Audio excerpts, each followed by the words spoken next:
Hey everybody, I'm Kim Bourgeois Landry and I'm the Wonky Quilter. It's good to have you with me. 2020, a new decade. A new decade. That's exciting. For me personally, I think it's a good time to start completely over. And that doesn't mean that I'm giving up my life because I love it. But it is a great time. I mean, the beginning of a year is always a good time to start over. To say, with the New Year's resolutions, who do I want to be this year? What do I want to give up this year? What do I want to do better? But man, a new decade is like, pull on a new pair of boots, sister. We're gonna start walking a new walk. Last year, I don't really do resolutions as much as I do like a word of the year and try to keep it general, and my word was cattywampus. Now, this year, it's a new decade, but I think I need a second cattywampus year.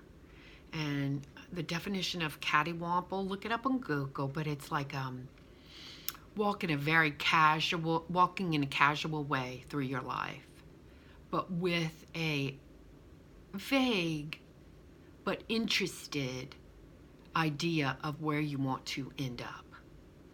So not being regimented by rules and regs, and you have to be this place at a certain time and this place at a certain time, and what looks like success and what looks like failure and what people of your station would be doing, and you're doing something different. Really, cattywampus it. Just enjoy a casual walk through your life with a vague but interested idea of where it is you want to end up. That's what I'm going to do again this year. You know why? Because that business worked for me last year. I enjoyed it. I got to travel some, which y'all have heard about. I mean, one of my favorite things that I did this past year, I did some really cool stuff this year. I mean, I really did cattywampus it up. But I'd have to say Quilt Festival was one of my favorite things. And I was like, I'm going to spend all of this money and I'm going to go and I'm going to stay a whole week and I'm taking all the classes because I probably won't do it for another 10 years. I think I lied. It was so fabulous. So I already have myself scheduled. In April, I'm going to a class to learn how to take care of my featherweight sewing machine that I found on Craigslist this past year, and it wasn't really in that great of a shape. It wasn't horrendous, it just wasn't in great shape. And I did spend a little extra, I spent more money than I wanted to because it really needed work more than a little servicing, but I have a really fine machine. And I'd like to find a second one this year because, like I said, I think I'm going to give a machine to my granddaughter next year. I'd like to give her a featherweight because I feel like if I gave her a featherweight, even at 7, it would be with her whole entire life. We would just have to figure out a way to make a needle guard for her at 7, but as long as she was sewing with me or sewing with her mother or her father, she would be okay. But a featherweight weighs 9 pounds. It's about this big and it could sew through the world. I'm serious. So even though it's little, it's not a toy. So she really would have to be careful. I saw online today somebody who made a needle guard out of a little holiday plastic cup that was clear. And they just cut off the bottom of the cup and they put the whole cup around the needle. And, there was this cup around where the needle came down and the fabric just slid under it. I'm going to keep investigating that because Landry Kate likes to sew, and her little sister who is 3. I mean, this is what fabric looks like, okay? I mean, what little girl doesn't want to play with this? Probably all the little boys too. I mean, this is fun. I took a video of Landry yesterday. They know they're not supposed to be in here, but they still come in here and kind of kidnap fabrics. And yesterday I said, are you supposed to be playing with my fabric? And she said, no, but I wanted to. And I said, oh, okay, well, I mean, what are you doing with it? And she said, well, I'm playing like this is this, and, you know, she was explaining to me this is eggs, and this right here is syrup, and she laid these little strips like this in like kind of a way that she said it was syrup, and went through, and I said, well, what is it about fabric? And she said, it's soft, and it's cuddly, and it just makes me happy. And I was just like, dang. And here it goes to the next generation. At least you hope it does. So if I can keep these grandbabies, these granddaughters interested in fabric and stitching enough for them to learn how to do it, they may forget about it in their teenage years. I mean, maybe they won't, but they might. But when they hit an age like I did where they were like, oh, I wish I could sew, it'll be like riding a bike.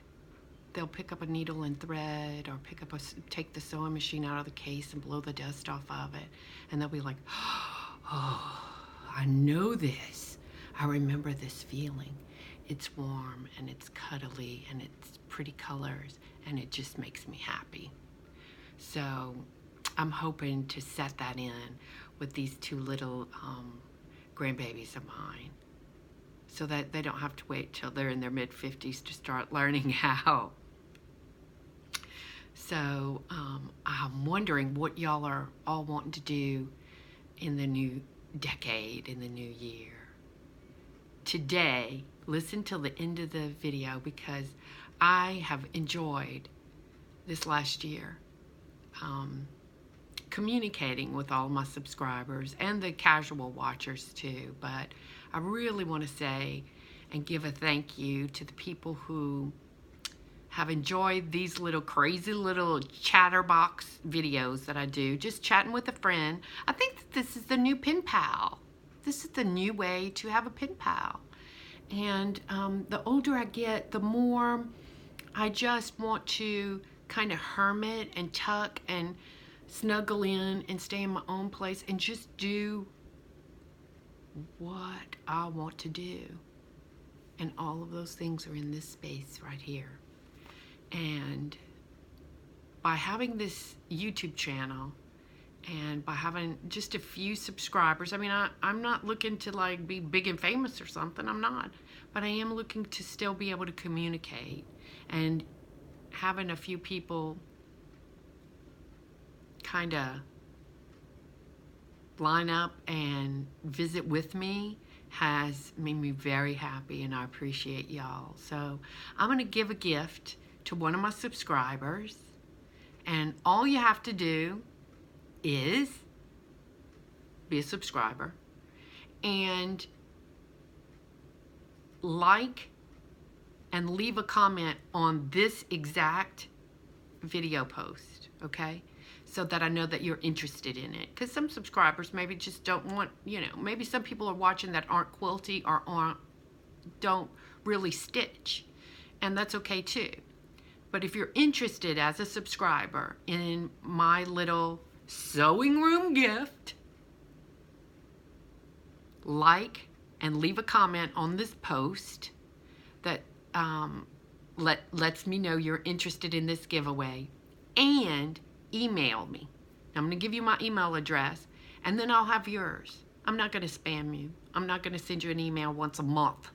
I'm not going to sell your email to anyone. I would like to have it if ever I start a blog. That way I could give y'all, with your email address, an opportunity to maybe, you know, want to subscribe. But I'm not going to be sending you a bunch of emails. But if you would, email me the proper name to this block right here. The yellow and purple and orangey red block right behind me. This is going to be part of the giveaway.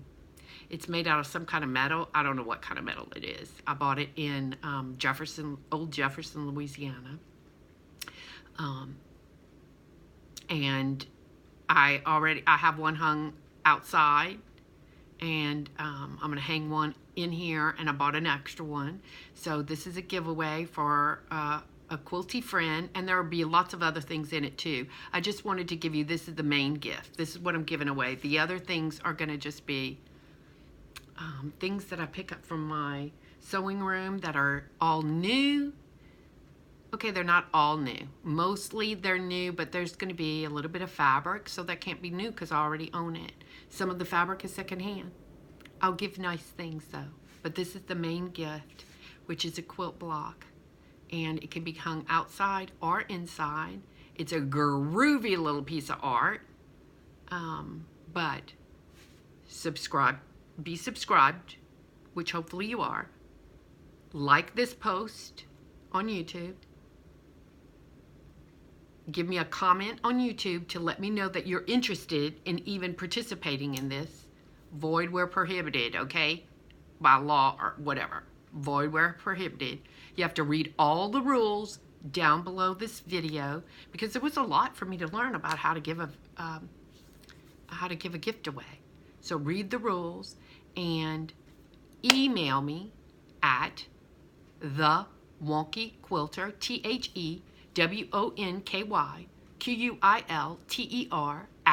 @gmail.com with the name of this quilt block. And by doing those things, you will be entered. There's only one way to get an entry. Everybody can have one entry, that's it. And this will go on for 2 weeks, 14 days from the day this posts. 14 days. And on the 15th day, I will let you know who wins. And if you would like, whoever wins, if you want to, it's up to you. You could do your own video of opening your box and showing the things that came out of it, and then send it to me by email, and I will post it to my channel. Because if I can do this, why can't you? Who's to say you can't? I mean, it's not necessary. You don't have to do it. I don't want to panic anybody. Not everybody wants to do this kind of thing. But why not? It's going to be a nice little gift bag, and it's just to thank y'all for even visiting with me the way that you do. I have enjoyed it. I'm going to continue it. I'm going to cattywomple through my YouTube channel, and again in 2020. And I hope this year that we will be able to meet up at some quilt shows as I travel through the country. I'm not gonna travel that much because, you know, I'm all budgety. I'm all budgety. That's not going away. But we'll see. Anyway, thank y'all for giving me almost a full year of joy and fun and excitement as I learn how to do this better. Do you know, this is new to me. I mean, who knows how to video? I'm just using my telephone. I'm sitting in my quilting room, which is a disaster and a wreck. You just don't even know. But I do feel like I'm visiting with some friends. Like I'm having a cup of coffee with a good friend. And I appreciate you. So please enter. And I'm looking forward to see who wins my great and groovy little gift bag. Okay, don't forget this part. Talk to you later. Bye.